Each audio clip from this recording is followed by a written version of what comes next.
kan kalau kita jalan-jalan kemanapun pasti kalau di tempat tourist attraction ada brand yang retail lah, ada coffee shop kan, gitu kan, dimanapun itu di landmark. Nah kita pengen kayak gitu juga, gitu, sehingga traffic itu akan terus-terusan. Dan plus ini akan gabung lagi again MRT. Nah kebetulan dan tidak kebetulan kita selalu di jalur MRT yang menurut kita Indonesia atau Jakarta 50 tahun 100 tahun ke depan pasti ya hidupnya akan bergantung dengan rel. Jadi radius rel tuh kereta itu penting. Food court tuh lebih rame dibanding makanan yang standalone yang berdiri sendiri. Ada orang kan food court, di satu food court dia jualan nasi goreng, di sebelahnya tuh nasi goreng semua. Tapi kecenderungannya akan lebih rame di situ ketimbang dia jual, walaupun mungkin dia paling enak ya, nasi goreng paling enak di antara nasi goreng lain di food court. Dia buka sendirian, di ruko sendirian yang nggak ada saingan sama sekali, sebelahnya toko bangunan semua. Pasti akan lebih sepi. Karena di ruko itu orang nggak akan consider untuk beli makanan dan selera juga nggak akan ke-build karena ngeliat sebelahnya tuh toko bangunan. Akhirnya kita cari kolaborasi yang menurut kita brandnya ini top of mind di audience kita gitu, yaitu silakan. 3, 2, Halo semuanya, ketemu lagi di channel gue Barca Syafani. Hari ini gue akan ngobrol sama CEO dan juga CMO dari Titik Temu Indonesia. Ini adalah sebuah grup yang basicnya mereka banyak banget mempunyai restoran F&B based on coffee, tapi tidak hanya coffee. Dan kita akan tahu lebih banyak cerita mengenai Titik Temu Indonesia. Once again, ini ada Gito Sabata, CMO Titik Temu Indonesia, dan my good friend ada Aceh Rahab, CEO. Wih, di Titik Temu Indonesia. Guys, congrats sebelumnya. Thank you banget. Kita sekarang semua lagi di titik temu atau temu Coffee Agora. Bilangnya temu kafe kayaknya ya kalau di depannya itu sana. Temu kafe. Titik Temu Cafe. Ya. Ini adalah bisa dibilang branch atau store ke-11 dari seluruh perjalanan Titik Temu dari tahun 2016. 16 betul ya? Gue mau nanya dulu nih, buat sebuah brand, buat sebuah grup F&B, atau mungkin nanti lu mau cerita lebih banyak bahwa ini lebih daripada sekedar F&B, branch atau store ke-11 tuh buat sebuah grup yang udah hampir 10 tahun kan? Ya. Terbentuk tuh artinya apa, Cek, buat lu, Cek? Artinya pertama ya alhamdulillah lah ya, udah sampai di titik ini di tahun 2025 gitu kan. Memang ada tahapan-tahapannya Ben. Gitu. Jadi kita mulai start small. Dulu kita yang serve, jadi greeter di depan tuh pas zaman-zaman seminyak, ngangkat-ngangkat gitu ya.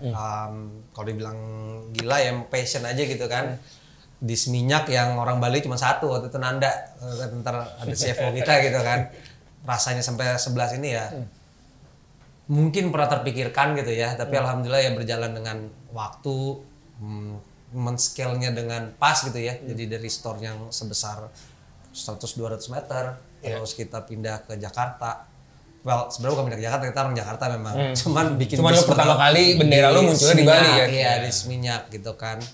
Memang ya walaupun dibandingin grup-grup lain kita masih kecil lah gitu ya. Masih belajar terus, masih terus mencoba hal yang baru. Dan mudah-mudahan sih ya di 11 ini kita bisa memantapkan apa ya, base-nya, dan yang paling penting kita bisa membuat customer kita semua senang. Oke.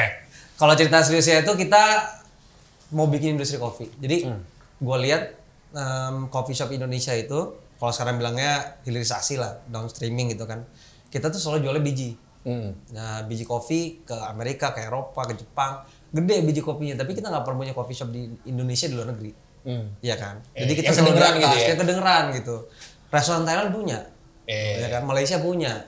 Nah, kenapa nggak ada? Karena alhamdulillah sekarang teman-teman udah pada ada kenangan, ada tanah merah segala macam gitu, udah pada keluar negeri. Nah, itu pengen kita jadi pemain di industri kopi. Nah, kita buka dulu. Jadi kita waktu itu kita jualan green beans ke Australia. Orang suka gitu ya, mau coba, terus mereka, lu siapa? Gitu. Ternyata harus punya brandingnya dulu, karena mereka nggak percaya beli sama lu, ntar besok lu nggak datang lagi gitu kan. Dan akhirnya kita mulai kita harus start di downstream, yaitu di retail. Kita bikin kita harus mulai di Bali. Kenapa? Karena kita harus mengangkat ke international audience. Yang pertama ke international audience, terus yang kedua kita mau set up cara minum kopi Indonesia gini loh, warung kopi Indonesia tuh kayak gini loh, gitu, warung kopi yang sekarang. Makanya nanti mungkin Bro Hendra, partner kita yang arsitek, bisa cerita tuh filosofinya. Ada communal table, itu kan kayak di warung bro. Iya. Kan?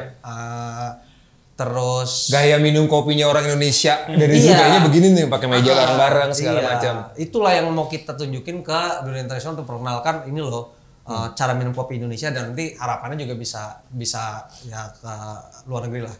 Pasti pada saat lo mau ngembangin ini juga buat teman-teman yang udah mulai coba-coba dari rumah bikin kopi dorong segala macam, produknya kejual, tapi untuk step up, untuk scale up mereka agak susah nih. Akhirnya ketemu masalah kan. Lo sebagai marketing, ini lo pertama kali cara lo ngenalin titik temu ke market?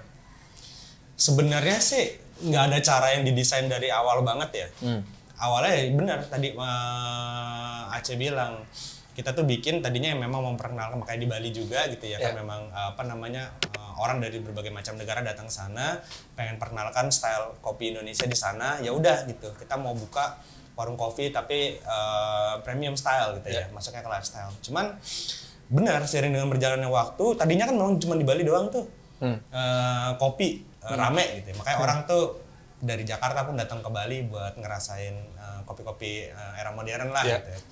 Terus selama 10 tahun belakangan ini tuh mulai merambah ke kota-kota lain termasuk Jakarta. Jadi rame banget. Tadinya tuh kita berani bilang bahwa kita the best coffee shop in Indonesia, karena memang kita Lu pertama pernah bilang gitu tuh?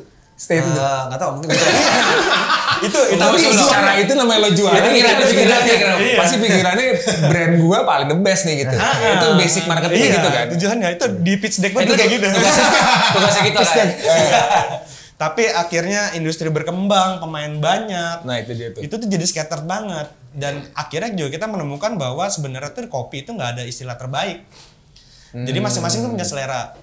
Apalagi maksudnya orang yang suka kopi tubruk yang rasanya itu lebih pahit, yang lebih cocok dikasih susu, habis itu yang dikasih gula banyak-banyak. Itu tuh kadang kita nggak bisa berdebat sama mereka. Kadang bukan rasa juga, kadang fungsional juga, tempat, lokasi dan lain-lain. Tempat, lokasi, ada yang memang butuh ekstra kafein, ada yang memang butuh buat relaksasi yang lebih asam gitu-gitu ya, segala macam. Akhirnya kita mencoba cari posisi sebenarnya.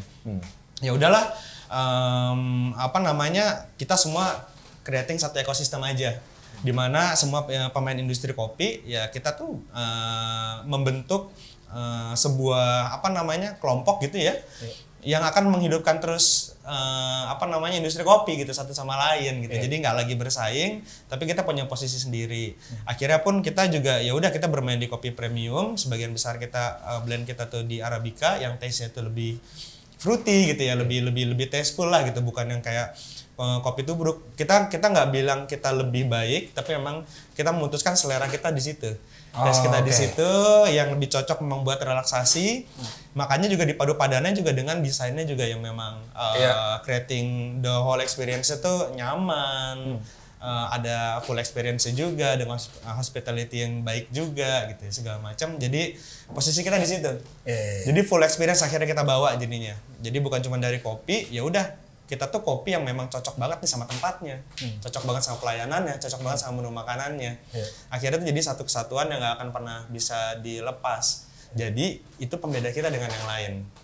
Bahkan karena kita beda, kita juga nggak segan-segan untuk pemain kopi yang lain tuh kerjasama sama kita. Kita pernah bar takeover sama Muhammad Aga di tempat kita. Jadi biar justru kita memperlebar knowledge-nya audiens kita bahwa ada loh taste coffee selain kita. Pemain yang lain kita padahal pemain kopi juga sebenarnya. Jadi lu semua nggak peduli kompetisi, artinya malah sebenarnya makin banyak orang itu ya udah gabung aja gitu ya. Betul. Kita kan tadi pertama mulai dari downstream, kita juga udah punya midstream nih. Kalau kopi kan ada upstream itu kebon, midstream itu roastery. Sorry, apa yang paling upstream itu di upstream itu kebon ya, hulunya di kebon. Okay. Nah itu kita belum sampai sekarang karena itu different bisnis lah. Tapi roastery lu udah ada kan? Roastery udah ada. Kita ceritain roastery sama ke downstream gitu kan. Nah inilah yang tadi kita mau bilang menjadi industri kopi. Nah kita lihat lagi kalau dari segi bisnis, kita lihat pas di awal-awal itu tadi yang gue ceritain, culture Indonesia tuh untuk kopi tuh udah dari 1800-an mungkin ya, dari Belanda gitu. Kalau keluarga gue dari Medan gitu kan, kalau di Sumatera Utara itu hampir di setiap corner gitu, di kampung-kampung tuh ada warung kopi, kayak pub lah, itu di Inggris, ya kan. Tinggal masalah GDP. Lapo. Iya, kok lapo beda lagi. Lapo tuh mesti minum. Bukan kopi. Lapo tuh di sini. Beda. Mirip-mirip sih. Nah jadi culture udah ada, nggak perlu change behavior. Tinggal kita bisa nangkep nggak waktu itu ya 9 tahun lalu, bisa nangkep nggak perubahan ketika GDP kita naik, daya beli naik, orang naik dari kopi tubruk yang 5.000 instan ke 20.000 pertama, dan sudah terjadi, iya kan, di mana-mana, kelihatan tuh. Tapi yang di specialty 30.000, 50.000 ini pasti akan naik. Indonesia masih makin kaya, makin daya belinya meningkat, itu pasti canggung gedenya akan di atas juga. Gitu. Oke. Nah, lo pertama kali dari Bali, terus abis itu lo ke Jakarta pertama kali. Experience lo untuk cloning unit bisnis itu masalah lo gimana tuh? Iya, lumayan lama, hampir 3 tahun untuk mencari yang tepat. Jadi jadi kan brandingnya itu ini kopi, specialty coffee yang indie lah gitu. Kita even ya di Seminyak itu 6 bulan itu nggak pakai signage gitu. Jadi antara idealisme, kesotoyan sama komersial kan harus gue kesana masalahnya. Iya. Belum ada signage di dalam pun nggak ada. Itu ide. Iya kan? Lagi kesotoy aja waktu itu. Dari pojok gitu kan? Iya, masuk aja gitu hidden gem. Cuman kan dari segi komersial, ini gimana nih bro? Turis kagak tahu gitu kan. Akhirnya ya jadi something lah. Gitu ini kan. Lo emang keputusan lo secara brand bahasa desain temu atau emang idealis lo semua? Iya, itu idealis teman-teman kita semua ngobrol. Akhirnya ya udah deh, sotoy dikit gitu kan. Tapi kalau nggak kejual nggak ideal kan? Nah, idealis. Ada titik di mana pertama masih indie banget gitu ya, yang masih di niche market, tapi kan lama-lama harus buka, kita harus turis bisa lewat lah. Betul. Kalau nggak ada signage turis nggak bisa masuk. Akhirnya ada signage, orang malah foto-foto, alhamdulillah gitu kan. Oke. Nah, branding ini udah kebentuk gitu kan. Gimana nih cara kopi ke Jakarta nih, susah banget. Caranya cuma di daerah-daerah yang punya daya gaungnya gede nih gitu kan. Kan nggak banyak tempat. Mungkin di Senopati area gitu kan, atau di Menteng, atau mungkin di Peak mungkin kalau sekarang gitu ya. Nah, dapatlah waktu itu temen punya rumah jadiin kantor di Jalan Jenggala nomor 2 dekat Masjid Sriwijaya tuh gitu kan. Oke, cocok nih gitu. Rumahnya super fancy. Rumah orang kaya lama ya? Masih baru banget justru. Baru banget, fancy banget ya kan. Kantor, di atasnya kantor teman gitu kan.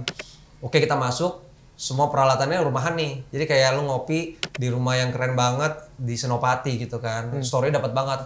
Dan kita bagus banget trafficnya. Problemnya adalah, itu nggak didesain untuk serem itu. Gitu. Sebelahnya ada rumah Sandiaga Uno, rumah nyokapnya, akhirnya komplain panjang situ. Dan peralatannya, to be honest, mahal semua, home appliance tuh. Yang mungkin di rumah gue juga nggak mungkin juga beli itu gitu. Lama-lama kok udah overcrowded gitu kan. Akhirnya pandemi segala makin rame. Kita decide untuk yaudah deh kayaknya udah bukan di sini levelnya nih. Tapi untuk branding atau untuk secara positioning itu dapat banget. Secara nama dapat banget gitu loh. Titik temu tuh di situ. Titik temu Jenggala tuh emang ini tuh di kepala orang. Kemarin di Seminyak gitu kan. Seminyak waktu itu masih canggungnya zaman dulu kan. Walaupun sekarang jadi lebih luxury. Masuk ke Jenggala, orang yang masih hidden gem, cuman yang tahu misalnya tadinya terbatas, terus akhirnya jadi ini kan. Selalu di Jakarta mungkin, apalagi sekarang kan di Gen Z mungkin paling gitu kan. Malah seneng. Iya, cuma kan komersial sama exclusivity nyambung nih. Eksklusif. Buat gua agak kurang eksklusif nih. Kita kan indie tapi lama-lama indie harus kapitalis juga. Kalau nggak bisa bayar karyawan kan gitu kan. Ya udah habis itu terus dapat lagi dapat Ubud M Block. Teman kita gua kebetulan sekolah gua di situ, terus SMA gue tahu banget gitu kan daerah situ yang mana dulunya Blok M itu lintas Melawai itu udah Senopati sekarang ya kan. MRT mau jadi, pikiran kita brand gue cuman pasti kalau ada MRT akses ini 100 tahun ke depan pasti masih justru makanan viral, dan apapun waktu itu ada di dekat MRT pasti akan menjadi media darling. Diomongin orang foto segala macam. Berhasil lah M Block. Masuk Sarina juga kan media darling, berhasil lah. Dan harapannya terus kita bikin cepet pas lagi pandemi. Nah pandemi menarik nih, hancur lebur. Pilihannya cuma 2, meratapi nasib atau meratapi nasib. Meratapi nasib pasti lo kan akan ke bawah. Iya kan? Ya pilihannya cuma satu lagi, ya lo gas the curve aja. Dan kita buka, pemain agak orgel juga pada tutup, kita buka baru di Cipete. Yang konsepnya open gitu ya. Ya dalam hidup lo harus fight aja gitu kan. kalau ditanya berhasil apa enggak ya kita harus berhasil aja gitu. Plannya cuma Udah nggak ada plan B. B. Plan B udah pasti kan gitu. Nah ini juga Agora, kita lihat potensi selalu kan, potensi market. Ini mallnya kan ada gedung tertinggi di Southern Hemisphere bahasanya. Ada viewing deck di atas. Nanti bayar 200 ribu. Gue belum lihat malah.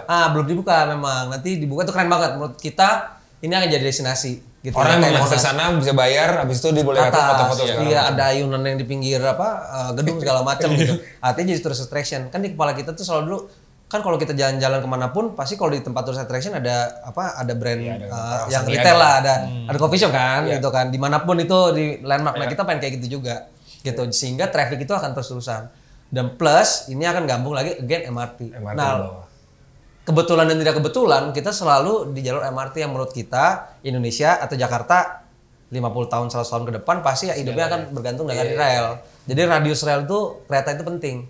Dari mulai Cipete, M Block, sini arteri lah semuanya ibaratnya. Iya, pasti itu pasti kan kehidupan akan dari stasiun radius 5 kilo, 3 kilo gitu kan. Ya kayak di Jepang, kayak di Singapura gitu kan. Semua stadion pasti akan di sana, ya kan. Sarina gitu. Nah, ini akan nyambung ke MRT.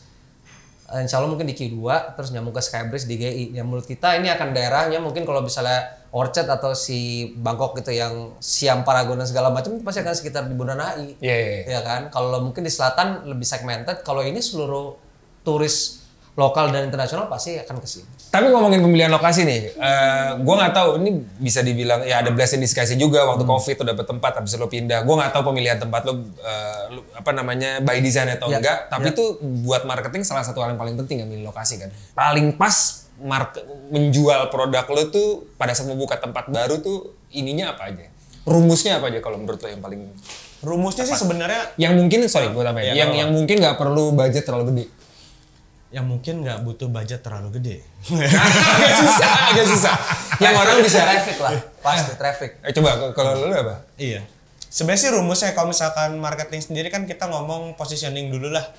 Positioning itu biasanya kita kan memang kita tempat dulu ya, kita kan cari tempat dulu dan ini cocok. Akhirnya tuh kita build positioning, build branding. Jadi kita setiap outlet itu bukannya branding yang beda-beda ya, positioning yang beda-beda, punya style yang beda-beda, punya kayak fungsi yang berbeda-beda juga. Khusus yang di Agoranya sekarang paling baru, karena memang ngelihat ini kan tempat yang tadi Aceh bilang juga bakal jadi pusat kesibukan lah. Bener-bener di Jakarta kesibukan tuh bakal paling padat tuh di sini. Perkantoran ada, tempat wisata ada, turisme ada, semua di sini. Jadi kayaknya ini tempat yang bakal hektik banget. Jadi kita pengen bikin titik temu Agora, dan kita juga udah ngeliat tetangga-tetangga kita, mereka tuh embracing kesibukan itu gitu, dengan bikin stylenya tuh yang benar-benar yang lumayan lebih lebih dingin gitu ya, lebih emang ya sibuk banget lah gitu style. Kita pengen coba putar balikin itu. Kita pengen titik temu tuh jadi satu-satunya tempat yang justru bikin lebih kalem, lebih tenang, lebih orang jadinya tuh relax ketika datang ke sini gitu. Jadi ada alasan lebih kenapa mereka memilih tempat kita ketimbang tempat yang lain. Dan itu masuknya di branding ya? Positioning dan branding yang lu mau tentuin dari awal, gue maunya tempat ini kayak begini. Walaupun gue taruh di traffic yang mungkin di luarnya orang lalu lalang, tapi once lo masuk ke temu, tiba-tiba lo kalem. Iya, tiba-tiba lebih kalem. Itu tuh di Agora. Makanya juga akhirnya diterjemahkan sama Hendra, partner arsitek kita, di secara interior tuh banyak warnanya tuh hijau. Jadi emang begitu ngeliat juga lebih kalem, rasanya waktu juga berjalan lebih pelan. Akhirnya sebenarnya sih ini memang baru ya, kita kan baru setup juga. Arahannya memang untuk marketing tadi dengan budget yang affordable, efisien, kolaborasi. Kita memang seperti itu stylenya sih sebenarnya. Ini kita kan punya aset ya, kita punya aset itu tuh besar di sini. Kita punya tempat yang keren, hospitality yang oke, menu yang oke dan sangat bisa di adjust, bisa di custom, minuman juga gitu ya, minuman dan makanan. Marketing sangat-sangat bisa adjustable. Jadi ya udah tinggal kita ketemu dengan komunitas, dengan brand, mereka kebutuhannya apa. Networking entrepreneur lain, teman-teman lain yang punya usaha juga. Bener, bahkan usaha yang sejenis pun nggak kita welcome juga. Ayo kita bikin sesuatu. Ayo kita bikin sesuatu bareng. Mau dari skala benar-benar kayak cuma buka workshop di sini gitu ya. Atau sampai benar-benar sampai kayak outlet takeover. Kayak dulu di SCBD kita pernah lakukan ada Uniqlo takeover, juga sempat New Balance takeover cafe kita. Di sini juga kita memungkinkan untuk melakukan hal yang itu, hal seperti itu. Jadi kolaborasi, jadi kita sharing effort lah jadinya. Sharing effort. Jadi masing-masing ngeluarin effort, dari brand juga ngeluarin effort, dari community juga ngeluarin effort, mereka ngedatengin orang-orang, dari kita ya semua yang kita punya customin aja. Bukan paradigma ya, cuman ada inilah ada cerita kenapa mindset lah. Iya, kenapa food court tuh lebih rame dibanding makanan yang standalone yang berdiri sendiri. Ada orang kan food court, di satu food court dia jualan nasi goreng, di sebelahnya tuh nasi goreng semua. Tapi kecenderungannya akan lebih rame di situ ketimbang dia jual, walaupun mungkin dia paling enak ya, nasi goreng paling enak di antara nasi goreng lain di food court. Dia buka sendirian di ruko sendirian yang nggak ada saingan sama sekali, sebelahnya toko bangunan semua. Pasti akan lebih sepi. Karena di ruko itu orang nggak akan consider untuk beli makanan, dan selera juga nggak akan ke-build karena ngeliat sebelahnya tuh toko bangunan. Sementara di food court tuh orang tuh jadi tadinya nggak lapar melihat nasi goreng jadi semua, dia jadi pengen, yang malah tadinya nggak lapar jadi lapar. Itu emang seperti itu yang mau kita build. Justru kita mau angkat teman-teman kita, dan dari yang mungkin lebih kecil dari kita, lebih besar dari kita, selevel. Ayo kita hidupin terus supaya ekosistem kopi ini nggak akan pernah berhenti. Artinya lu fokus lu ke produk lu aja. Lu nggak perlu takut kalah. Kalau lu fokusnya ke produk, emang produk lu terjual dan bagus gitu. Toh juga kita udah set positioning. Jadi kita nggak akan pernah takut di situ. Jadi orang tuh bukan yang kayak kita pengen orang jalan ke tempat lain, enggak. Kalau pengen yang stylenya kayak gini, ke tempat gua. Dan titik temu di setiap outlet beda-beda. Jadi bahkan kita ke outlet yang di sini, di Agora dan di SCBD itu bisa ngerasain kayak atmosfernya yang beda banget gitu. Jadi itulah kita gitu. Jadi kita nggak pernah takut. Namanya semua brand lu udah berapa? 8 tahun sekarang? 9 tahun saya. 9 mau 10 tahun. Pasti ada selamnya kan, namanya bisnis. Semua apa yang tadinya naik juga pasti akan. Tapi yang akhirnya menjadi bisnis quotes and quotes sukses adalah pada saat dia slam, habis itu dia naik lagi, habis itu udah tuh lebih bisa stabil tuh. Betul. Slam lo paling titik terendahnya kapan? Terus abis itu caranya lo naik as a business, as a brand? Banyak ya, cuman yang paling dramatis ya pas pandemi. Pas COVID. Pandemi itu ya cuma satu sih yang kita pikirin, anak-anak kita ya yang kerja di kita mau makan apa gitu kan. Kalau kita bubar, mungkin payroll waktu itu hampir 150, hampir 200 lah, iya kan. Jadi orang apa juta nih? Orang yang kita bayar payroll di kita, iya. Nah kita mikir itu kan, terus kita mikir yang di Ubud, waktu itu Ubud sama Emblok berbuka, gitu kan. Ubud sama Seminyak ini paling parah nih. Bali lo tau sendiri pas pandemi kan. Jadi banyak yang pindah ke, banyak yang jadi petani lagi gitu kan. Kita cuma mikirin aja mereka gimana nih supaya hidup. Nah satu strateginya untuk teman-teman yang bareng sama kita di Bali itu, kita semuanya dijadiin part time. Jadi semuanya dapat duit, tapi jam-jaman, nggak ada yang fix, tapi nggak ada yang dipecat, gitu. Nah itu aja sih motivasi kita gimana nih supaya kita jualin online sendiri segala macam, kita ke outlet kayak pandemi gitu kan. Cuma kita mikirin semuanya ini anak-anak bisa makan gitu ya, artinya bisa makan deh. Kalau bisa beli-beli segala lain cerita ya, karena pandemi itu kan pas lagi awal yang paling parah itu kan di F&B. Paling orang nggak ada yang mau datang kan, semuanya physical gitu. Iya, bisnis kita kan semuanya offline. Iya. Kalau kita cuma meratapi nasib, udah pasti hancur.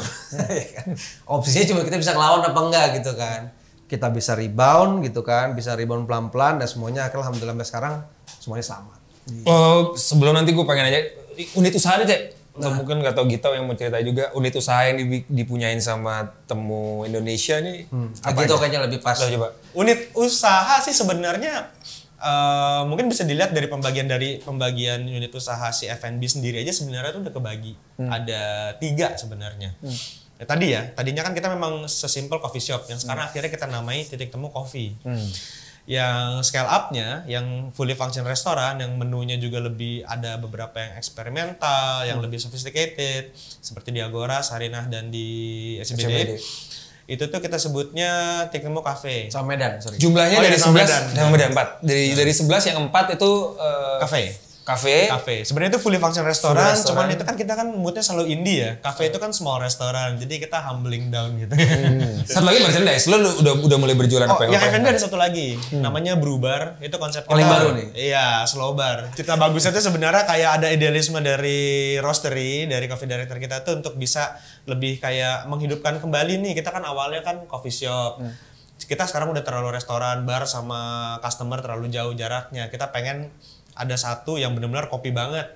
Jadi barnya itu langsung ada pada depan sama sitting.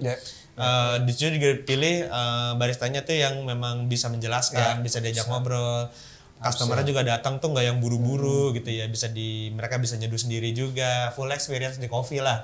Oke, namanya Brew Bar. Jadi kecil. Tempat brewing. Nah, ada satu lagi sebenarnya. Nanti yang di Brew Bar itu di Brew Bar satu lagi di IDD di Indonesian Design District di PIK itu punya ada apa namanya si Hendra istrinya itu Endang punya apa namanya toko tanaman keren banget gitu kan. Cuman tengahnya mau taruh coffee shop. Wah, keren banget. Iya kan? Keren. Exactly. Keren Jadi banget. kekerenan itu Desainnya. dan apa namanya tadi untuk menjawab pertanyaan lo dengan business plan ini harus mix and match. Sometimes ambil jalan tengahnya kayak yang triplek tadi. Anggap aja ini marketing dah. Gitu. Iya. Asal nggak rugi gitu kan. Tapi kan itu kan buang-buang effort gitu kan. Tapi ya udah caranya gimana? Satu yang misalnya sambil cerita di IDD itu nanti itu kalau yang di Alam Sutra emang barang roastery. Make sense gitu ya. Ada roastery kita bikin kecil gitu di Tebet tempatnya keren banget. Nah, kalau IDD ini akhirnya kita cari kolaborasi yang menurut kita brandnya ini apa namanya top of mind di audience kita gitu. Yaitu silakan. Yang tadi benar sharing the same audience. Kayaknya nih kita kan berubah stylenya nih ngopi doang. Enaknya kan kalau ngopi sambil snacking gitu. Ya udah top of mind di audiensnya Titik Temu untuk snacking yang lumayan premium tapi style masih Indonesia banget tuh Monami. Cakep. Tahu kan? Ketemu kita sama Kita ngobrol di gini. Ini udah ongoing nih. Jadi Monami ini sangat Cakep, men. Karena gue bilang Lempernya sih kebayang Iya, nih gue kan? lemper Itu ngopi tahu- sih. Guys itu kalau misal tahu Monami berarti namanya udah tua. Kan dulu cuma ada di Melawai. Habis ke dokter Yeni. Sebenarnya tuh. Beli Nah, pasta. cerita kita tuh mau Monami ini dengan itu kan legend lah. Wah, Kita mau kita work together lah. Jadi kayak lu nge-band sama artis senior yang bareng gitu. Kan harusnya jadi something yang keren. Kita tunggu dari gitu. Kapan toh? secepatnya ya, dalam nggak nyampe 1 bulan dari sekarang sih udah ada. Karena Hendro udah nanya terus. Satu lagi proyek yang menurut kita yang paling keren ini adalah kita bareng sama pedal court sama tennis court. Pertama kali kita masuk di Jakarta Barat. Keren banget, desain by Hendra. Dari platform. Ada di itu jadi ada tennis court di tengah-tengah jadi ngeblend gitu. Nah, kita pertama kali coba ke audience ke Westside. Apa namanya tempatnya? Tempat itunya? Tempat Titik Temu yang apa namanya? jungle bukan? Anwa Sport Center di gua agak kurang paham. Gila sih pedal, gue baru ke pedal Puro Kemang kemarin nih. Gila. Mantap ya? Mantep banget. Di atas ini bro. Nah ini juga salah satunya adalah di atas ada Agora Pedal. Jadi emang kita selalu. ini di atas ya? Iya, Di selalu Agora relevan. Nah itu buat teman-teman harus selalu relevan gitu loh. Oke, ketemu lagi di video berikutnya. Kalau suka channelnya, di komen, lo subscribe juga, sama lo like. Habis itu share ke teman-teman lo biar gue bisa bikin video lebih bagus lagi. Thank you, sampai ketemu. Bye. Thank you. Thank you. Mantap. Bro, mantap.